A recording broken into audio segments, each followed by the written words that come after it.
They are playing chess while competing for these spots because they also understand now everybody goes in eyes wide open. They know the selection. They've all signed on that this is the way it's done. So they know where they fit and what they need to be able to do to make their case to be on that team.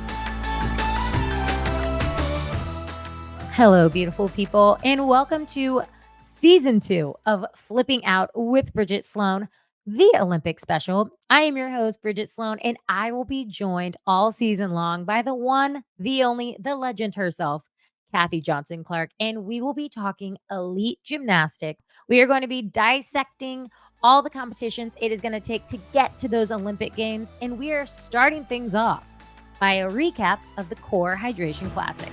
Well, Kathy Johnson Clark, we're going to go with KJC because that's what we all know you and love you by. So, KJC, this is a really exciting episode. It is the first one of our Olympic special. But before we get into the Olympics and everything that is happening, I have to kind of rewind and go back to what an epic NCAA season this past one was. So, I really want to get your thoughts on it. Small thoughts. We don't have all day, Kathy, but I do want to just get your feels for what it was like this season. I feel like it was kind of one of these roller coaster rides for all of us. Yeah, just hit the bell and I'll dismount if I've gone too long. I remember what that sounds like. So no, we do need to put a big, beautiful bow on NCAA because, as we say, every single year it just gets better and better and more exciting. And with that, the stakes have gone up so much higher that I think it was the first time that we actually saw a different kind of nerves that came into especially those semis and finals. I mean, we usually see them, yes, absolutely, in regionals. And then a lot of times they get through that sort of messy kind of stuff, those weird nerves. But we saw them rear their little heads in the semis and then even in the finals. But here's the beauty of it. It's something you have to learn how to do. You have to learn how to embrace that. So it was so beautiful to see LSU. Oh my God. I mean, that's the story of the year. And it started 2 years before with the climb and then for them to finally get there. And even if everybody could be disappointed about what happened with Oklahoma, you know what? That's gymnastics. That's sports. Things like that happen. And yes, did it open more of a door for LSU and the other teams? Yes, you still had to do it.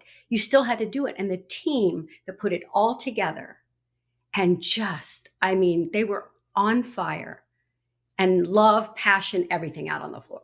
So it was beautiful. Well, I think this is a beautiful transition because we are now getting into the Olympic special, which is essentially we're transitioning from NCAA gymnastics to elite gymnastics, which you and I both know very well. We may have spent a couple years in the elite program. We don't need to date ourselves, but the Core Hydration Classic just happened. And that is really, we're not used to seeing a ton of NCAA athletes compete in it. And it seemed like this past weekend, it was kind of like watching half of an NCAA meet mixed with an elite meet. The cool thing, with the exception of Simone Biles, Shilese Jones, and Gabby Douglas, I believe there were 47 either former, current, or future NCAA athletes. That's crazy. Wow. And so to just show you, to demonstrate how important that bridge now is between elite gymnastics and NCAA. We knew because we saw the magic happen a few years ago after Tokyo, and all of a sudden we got the pleasure of seeing Suni Lee compete NCAA, Jade Carey, Jordan Childs. I mean, it was unbelievable and what it did to NCAA gymnastics, but also what it did for them and Leanne Wong to be able to go back into elite, because what they were able to do in NCAA, clean up all the little things. And with the emphasis now, a big emphasis, not the emphasis, but a big one, is artistry in elite judging. And it was the one area we're going to dive into, I think, because that's going to be a big part of the success or not of the US team Mhm. internationally because of those artistry deductions and that in that area. But it was something that they were able to improve. And we saw with our own eyes the improvement. And then in terms of consistency and execution, because that's such an important factor in college judging. So now that bridge, it's not a one way street, it's Right. two way, and they're going back and forth. So it's cool. Mhm.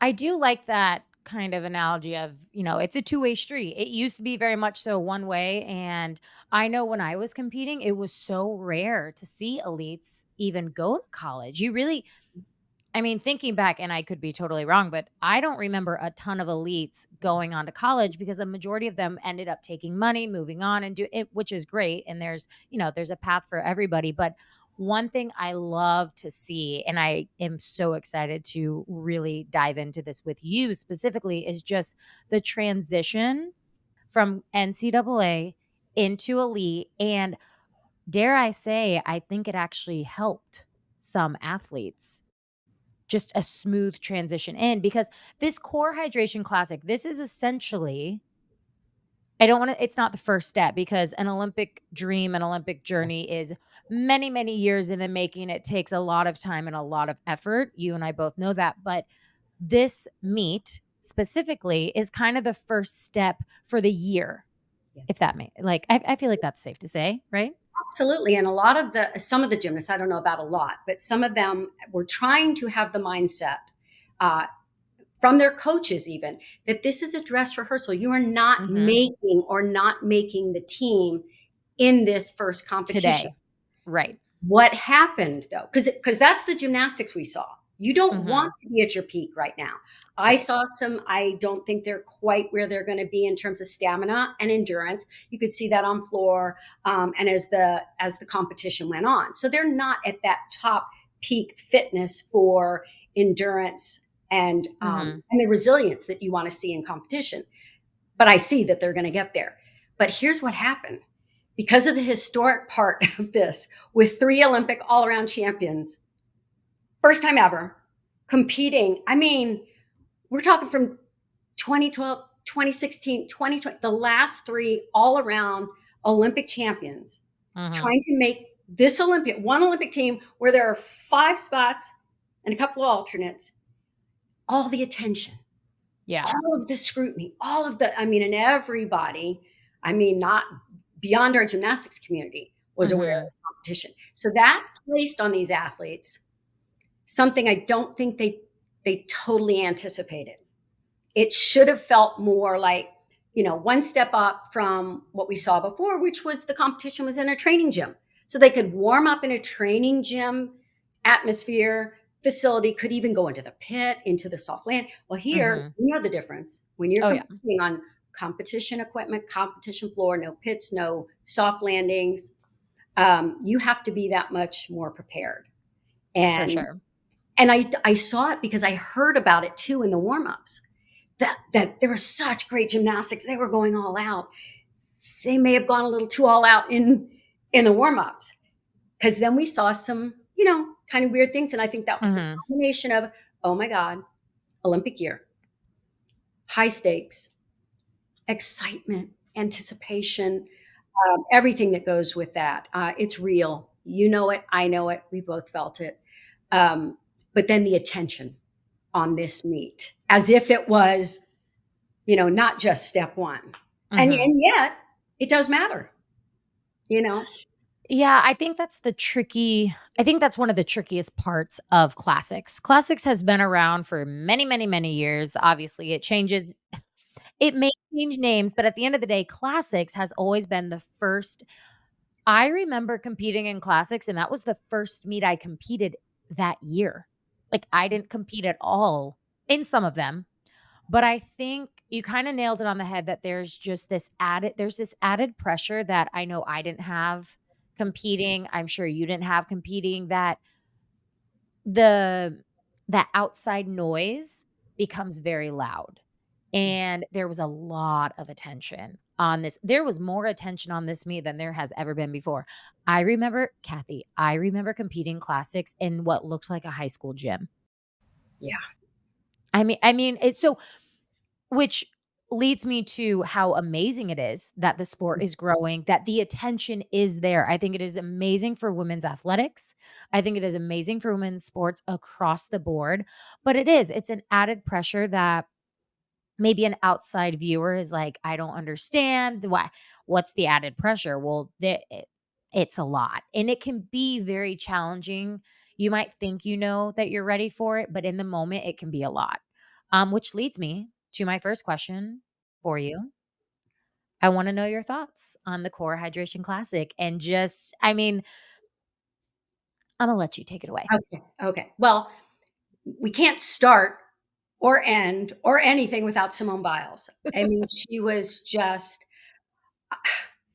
there are no more words really to Mhm. describe Simone. I was kind of surprised that she threw as much as she threw in this first step, but it just shows you how important this is and how methodically Mhm. she and her coaches, her team, have prepared. And I'm sure there are times that she feels surprised, like, "Oh, wow, that's I'm Right. gonna do this? Okay, I got" the ease in which she did 2 of the hardest pieces of gymnastics ever. Mhm. I mean, your Chinko double pike, I'm sorry, and she did it the one in final touch warm-ups before she over-rotated like Mhm. over-rotated like crazy, a double pike, which was insane. Yeah. She almost drilled it. Like, she kinda opened and landed, and then the triple double. I mean, it's kind of crazy, and then did you see the way she went into her double layout at the end of that routine? So she's gone triple double, she's done the bio, she's done front full double dou Yeah. are you crazy? And Like a now walk. It was like a stroll in the park. she wasn't even in the corner, I don't think, to go into the double layout. It was almost like a little side pass, except it was down the middle, and she goes, "Oh, da, da, da, da, double layout." And I went, "Wow." So, and with a new routine, which I know is gonna get better too, because it's not Mhm. quite fleshed out. Yeah.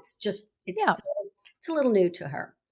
Um, Phenomenal to see her, so comfortable, Mhm. I so think at peace. that was what stood out the most to me is she doesn't miss a beat. She doesn't miss a beat, and that is, I think, one of the most challenging things as an athlete is to go with a long break, and then you get back into the competition scene, and we saw it happen this week or over the weekend. I mean, we saw it, and she just it was like she had competed last month.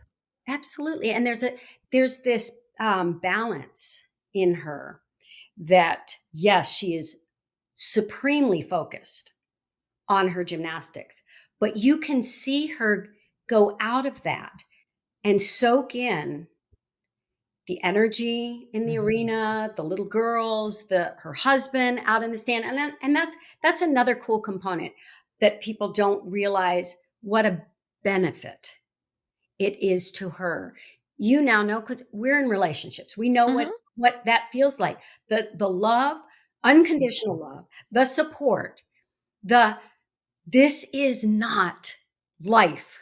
It is Mhm. what you are doing at this moment in your life, but it is not gonna make or break your life. What is most important is the other things she has in her life, and that's her family and her husband.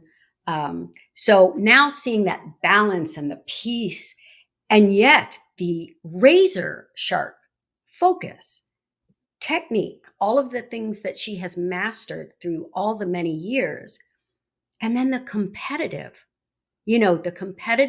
spirited performances, where smiles come up on flow exercise that are genuine.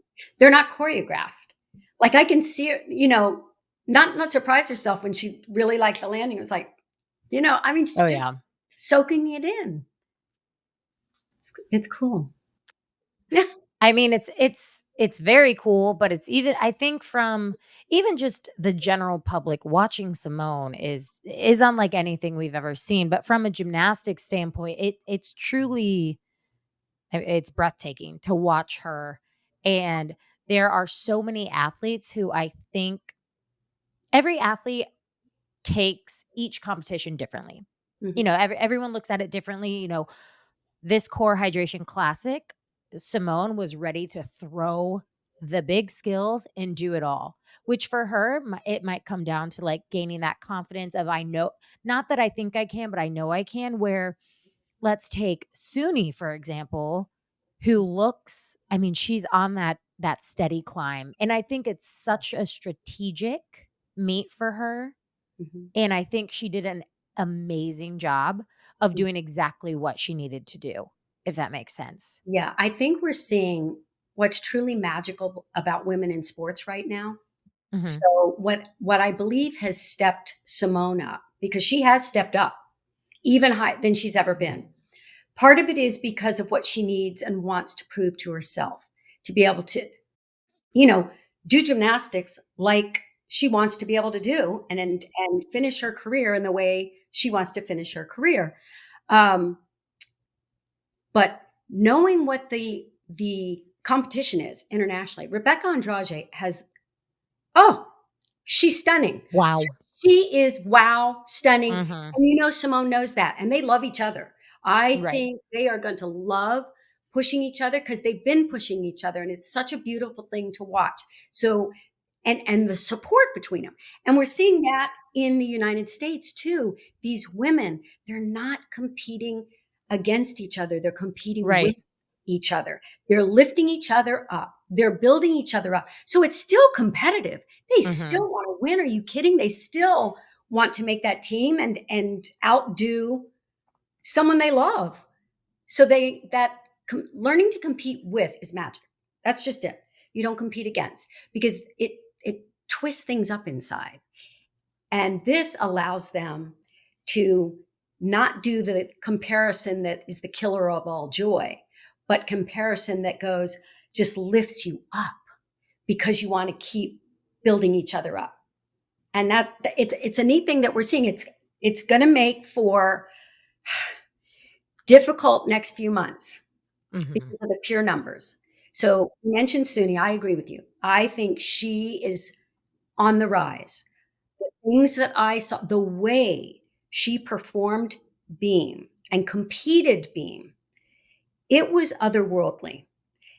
The lightness and effortlessness that she demonstrated on the balance beam, the way she just like just I did her side aerial layout, starting from like three quarter, like there's not even enough space for it. It doesn't look like, Mhm. and yet she just magically floated into it, calmly finished it. Her leaps are stunning. They're gorgeous. And they're going to get better. Like Mhm. I know they can even get better. Then seeing her on floor, I mean, and she wants to do all around. So she's driven by something very personal too, and that's a beautiful thing to watch. Shiley's Jones, my God, was she spectacular? I mean, it's so beautiful seeing her shine so brightly and with such Mhm. confidence and poise, but she grabs your attention too. I mean, yes, part of it is she looks 6 feet tall. Right. That definitely helps. That definitely I helps. know, it's just, and four that six of those or four of those feet are legs, so they're just gorgeous. The extension, everything is just phenomenal. Mhm. Um, so they're pushing each other. For me, never want to say locks because they're not. I mean, Right. there's never a lock, but if they are the closest to locks in Mhm. that position, and as long as everything goes the way it should go, they're going to be the two that are up there. And then how beautiful to see Jordan Childs. Oh, finally, because she's had such a road. It's been challenging for Can her, I just say she looked so happy. doesn't she?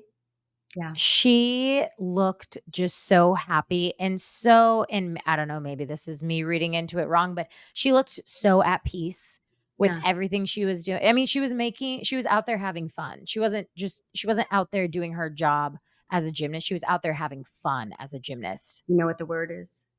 Radiant. radiant.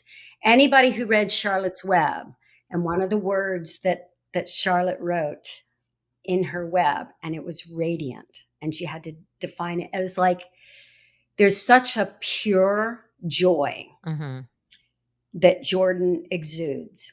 Even when she had struggles, she could Mhm. almost immediately come back out and spread joy for others to lift them up to compete. I mean, that's just kind of a superpower of Jordan's. But to see her gymnastics come together and Mhm. the work that it takes to get your gymnastics to that point, and it wasn't.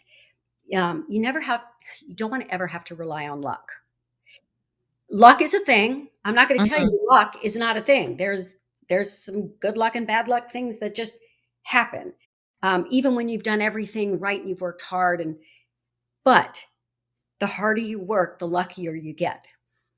And you can tell Yeah. she has worked so hard, and now she can draw upon all that she learned competing college, which I think Mhm. really helped her with her consistency. And being able to, because you know the difference when you're competing for a team. I mean, at first you're like, oh, it's so wonderful. You share the pressure and everybody. No, weirdly, it almost feels like More. more, doesn't it? Because 100%. everybody's counting on you, Yep. and you want to do it for them, not just yourself. You want it for them. So it's neat to see things coming together for her. Same thing with Jade Carey. I mean, because watching her in the first part of season or last year, especially, Mhm. she was struggling. She was Yeah. struggling.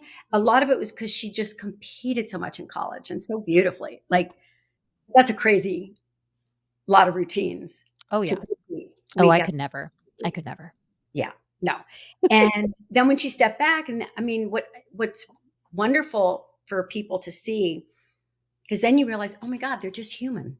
They're not like they're not superhumans. They are just Mhm. human beings doing extraordinary things. And then when they step it up in this Olympic year, which is what we're seeing, you see what happens when talent and hard work come together. And it's like, it's really unbelievable.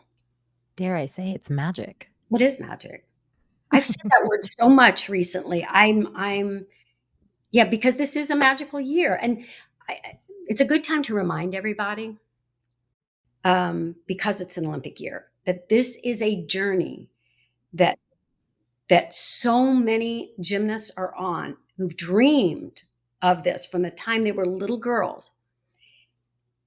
And since there's only 5 that are going to make Yeah. this, there are going to be many unbelievably great gymnasts, talented, who work just as hard as everybody in the world that won't be on that team.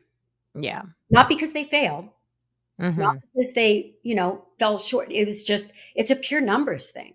So I want to spend these episodes celebrating everybody and everybody's step along the way, because you don't know when it's going to end. Just like when we watched Connor McLean, who was just phenomenal in her first event on beam. That was the most like incredible beam routine. And once she upgraded to her dismount, I was like, oh my gosh, that's medal worthy Right. at the Olympics, For not just sure.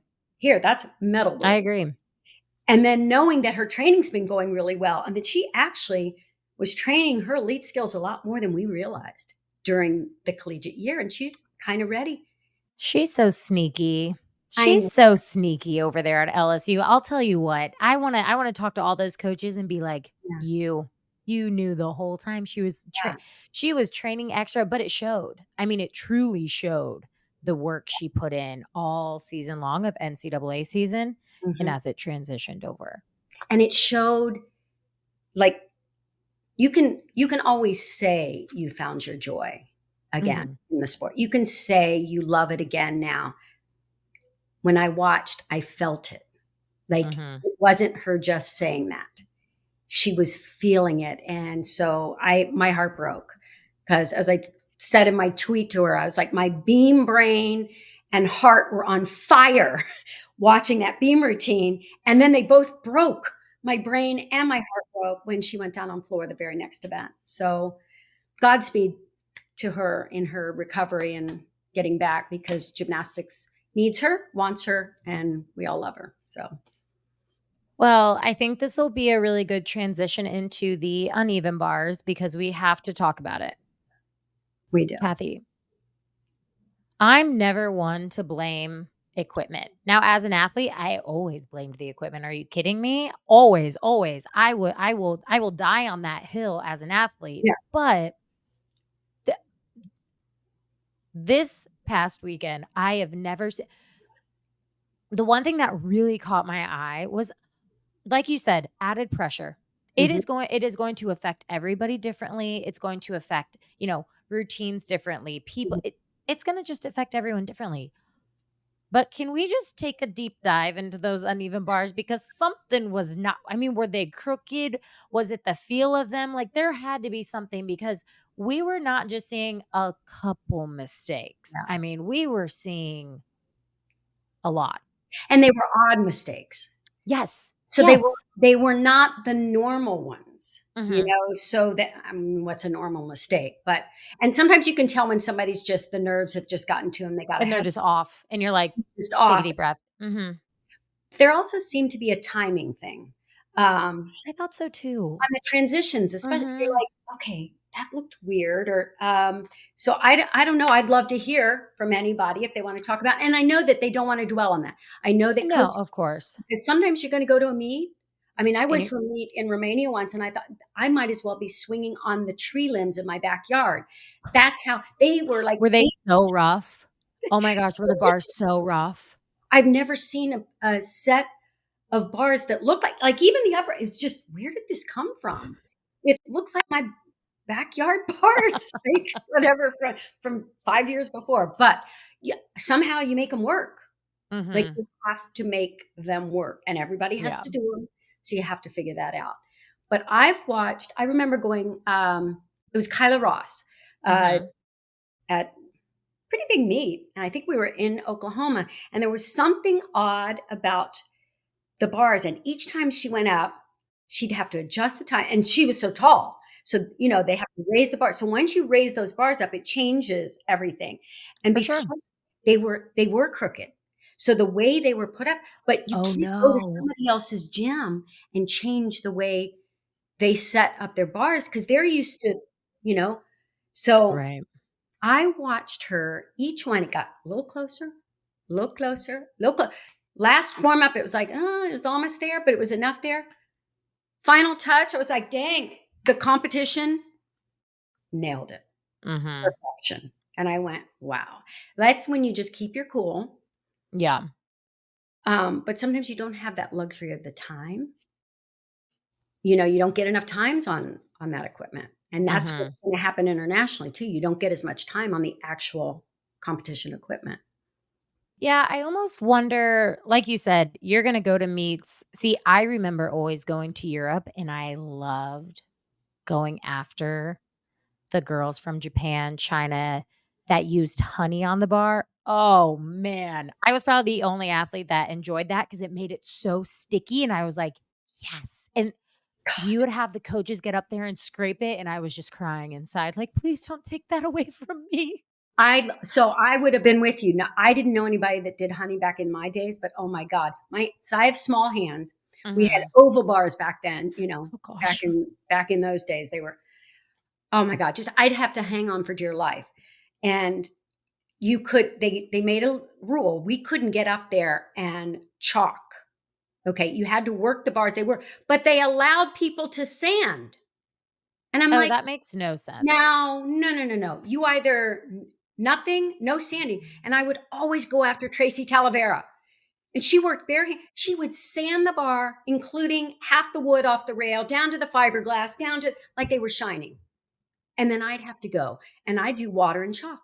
So you'd hear me going around the bars going, you could Oh, no, no, no, no, hear no. me water. And I'm like, I'm next circle, I'm off. I'm like, next, Oh my I'm going to goodness. ping. I'm going to ping. Well, Yeah. Tracy, if you listen to this podcast, KJC has not forgotten the way you used to make the They bars. got me on camera once walking toward her like this, like I was gonna. You were like, "You are ruining the bars for everybody. Think about Yes. everybody else, I'm sorry, Tracy." I'm sorry. Oh, that's so funny. See, I just remember, like, especially in a team competition, I would specifically it was like I would specifically choose a coach, because obviously we all had our individual coaches there. It was like I would strategically pick, because 'cause I'd be like, "All right, my coach, I need you to scrape it. Yeah. All right, coach number 2, Chow, can you chalk the bar?" And then I would always spray the bar. I had a method to my madness, and sometimes it worked, sometimes it didn't. You win some, you lose some. Not every I routine was never great. ever saw it not work for you, Bridget. When did you ever miss bars? I'm sorry. I don't think that. Kathy, there were definitely some times where I missed bars, but I appreciate you not. I mean, if we really want to talk about missing routines, let's move over to balance beam where I wasn't the strongest beam worker. I didn't go to beam queen, but beam queen boot camp wasn't a thing back then, so I didn't have the confidence. Now you do though. Now I do. Now I do. But I do think that is something to keep in mind though. This meet, the core hydration classic was the first it was the first step. It was to a very long process of making the Olympic team and making, like you said, it's a numbers game. It's gonna be data driven. And they're gonna look at the data too. Mhm. And they do, and that is wow. Thank you for bringing that up because that's so true. Each meet, it's like you don't have to be perfect at Olympic trials. Like even you could have a perfect meet at Olympic trials, you might not make the team. Yeah. If you I mean, and that's what makes gymnastics so it's kind of tricky. Like in my mind, it makes it so challenging yet also so rewarding. So that not, this core hydration classic, it was not the and Mhm. this meet is not going to decide the Yeah. Olympic team. You know what I call that? So team selection. Mhm. That really cool thing in the New York Times that they created to you can build your own Olympic team, and choose your Oh. people. It's really cool. And I said, this is a lot of fun. Mhm. This is a lot of fun. As long as you keep in mind and in your heart that selection is also like a game of chess or a game board like Sorry or Life or where you're moving pieces around on this board or this chessboard, and those are real Oh people yeah. with giant Olympic dreams, with crazy good talent, hard work, every reason to deserve to be on this Olympic team. But Mhm. when they change the format, you have to work backwards from team finals because we're a country that's going to be right at the top. Mhm. So we have to go, okay, in team finals, it's 3 up, 3 count. Sure is. So when you have 3 up, 3 count, what do you need? Well, you need three of the highest score potential routines that you have. Mhm. Okay. And that usually comes with a really high D score. Yep. Okay. So you've got to have the best constructed routine for maximum difficulty and then minimum deductions in terms of Mhm. execution. And they have to be your three best on each event. That isn't always your top five all arounders. That Right. isn't always like it could end up that way where, you go down the all arounders and it's like, oh, that worked out. That's a Yeah. great team. You also have to keep in mind things happen, like we saw when Simone had to withdraw, or if somebody gets injured. If you have placed too much emphasis on a one event or a two event person because they are super, super strong, but they can't step into the other events Mhm. just in case, you get into trouble. Now that we're back to five, we can kind of breathe a little bit easier Yeah. with those numbers, but you want to have at least two great all arounders because we've got shot at those medals. Okay. You've got to have at least a third and maybe a fourth who can do all around really, really well. Okay. Because when you qualify, you go 5 up, 4 scores count. Right. So you need more people doing all around. You have to find that balance. There we are. Life is a balance beam. Well, so is selection. It's like, and it's not just a matter of hitting at the right time, it's filling a need too, which is why we talk about like Jade and Jocelyn on Mhm. vault and floor. I mean, gosh, you want somebody like Jade Carey to give those big scores, huge scores, pretty consistently, almost assuredly on those two events. And it's often a vault of floor worker that can do that. And you've got to have a SUNY beam, like, Mhm. but you've got Shalice's beam is phenomenal. And then you've got Simone who can do all. So they're playing chess at the same time while competing for these spots because they also understand now everybody goes in eyes wide open. They know the Right. selection. They've all signed on that this is the way it's done. So they know where they fit and what they need to be able to do at the very least to make their case to be on that team. Well, and I think it's funny you brought up, like, the mix of, you know, athletes that do 1 or 2 events, athletes that do all around. I'm sure everyone knows now, but my Olympic team, man, it's a good thing that I did all around because we had not 1 but 2 athletes go down right before prelims. Yeah. And it was like, I'll never forget that moment of sheer panic. I Yeah. mean, I was pale to begin with, but man, the blood was nowhere near my face. And it was like, all right, Bridget, well, instead of 5 up 4 count, we're gonna go 4 up 4 count. Hmm. It's gonna be great. Good luck. Yes. You And got this. I mean, honestly, I can now look at this and be like, the best thing for me was I had no time to think. Yeah. I mean, when you are put in those high pressure situations, which I think is why choosing an Olympic team, oh, I would not wanna be Yeah. on that committee. That it's you could Team USA could easily have 3 teams. Hmm. They could, maybe even 4, depending. I mean, it's it's just so challenging, and you're right, you never know. Gymnastics is a sport, you never know what's gonna happen. Hmm. You never want anything bad to happen no matter what, but I mean, things happen.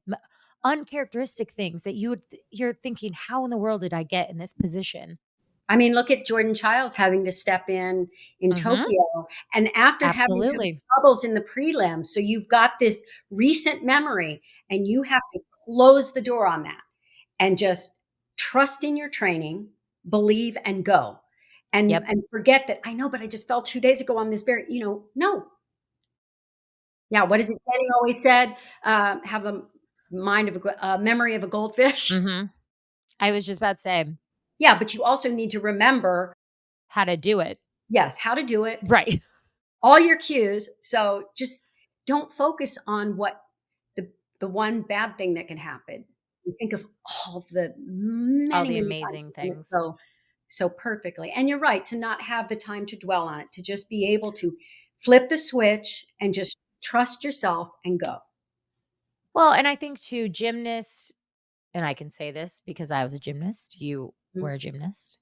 We have just this amazing ability to reset. yeah.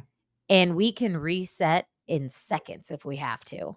It won't be the easiest thing in the world, and it doesn't always happen, but having that ability, because gymnastics is one of those things, you have a bad event, you don't have time to dwell because No. you're already warming up. You have a bad event on vault, you're moving on. Something too about being on a team too, Mhm. where and I remember it used to drive one of my coaches just not crazy, but it just kind of saddened him because I was so much better in team competition. Like just I, it everything could be going wrong, but come hell or high water, when it comes right down to it, no, I'm hitting for team. Like every neuroses, every little whatever thing, no, no, not for team. And he used to say, "Why can't you do that for yourself?" Like in finals, and I said, "I don't know if it's I'm tired by the time I get to event finals." No, I don't think it was that. It was just there's this added. something for me when it's for team. I loved, and it's why our team is so close to this day. We're sisters. The bond, that Yeah, feeling when you're that close and your teammates matter that much, you're not letting them down, you know? And yet, I like you that. have each other's back at the same time. There's magic again. Yeah. No, I think that's the hardest thing to realize is that when a mistake does happen, your teammates have your back. I mean, you can't look at them and say, "Do you got this?" You look at them and you say, "You've got this." Like, it's not a question, it's a statement of knowing, and I think that's just what again, I think that's what makes team sport so much more exciting. I know we mentioned that it's not like it it's one of those things we love as an individual athlete. You're like, gymnastics is very individualized. Yes, it is, but man, when they bring in that team aspect of it, it's a whole new evolvement of just wowness of amazing that comes together. Yeah. And I know you've been in that situation sometimes when you have to step up for a teammate who had a mistake. Yep.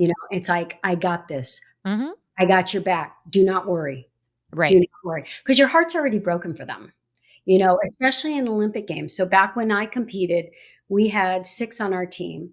So 6 up, 5 count. And we carried our scores all Oh, the wow. way, compulsory, optional, team, into all, like, finals, into event Wow. finals. So you had to have consistency from start to finish. And you're qualifying for all around and event finals during team competition. That's how you qualify. So they've just had their heart broken because they're not going to make finals. They've made a mistake, but more important, that isn't why they were doing it. They were doing it for team. Right. And it's like that moment takes over and you say, I've got your back. I got your back. Do not worry. And then afterwards, we deal with the heartbreak. Yeah. Yeah. Just deal with it later. I know. Easier said than done. These are young people out there. I Oh, mean, I know. Oh, I know. I know. But yeah. again, it's a long season. This is the first step. And I say that, I don't like that I'm saying that because, again, Olympic dreams, Olympic journeys start many, many years ago. But for the Olympic year and to make Team USA's Olympic team, the Core Hydration Classic was really the first meet.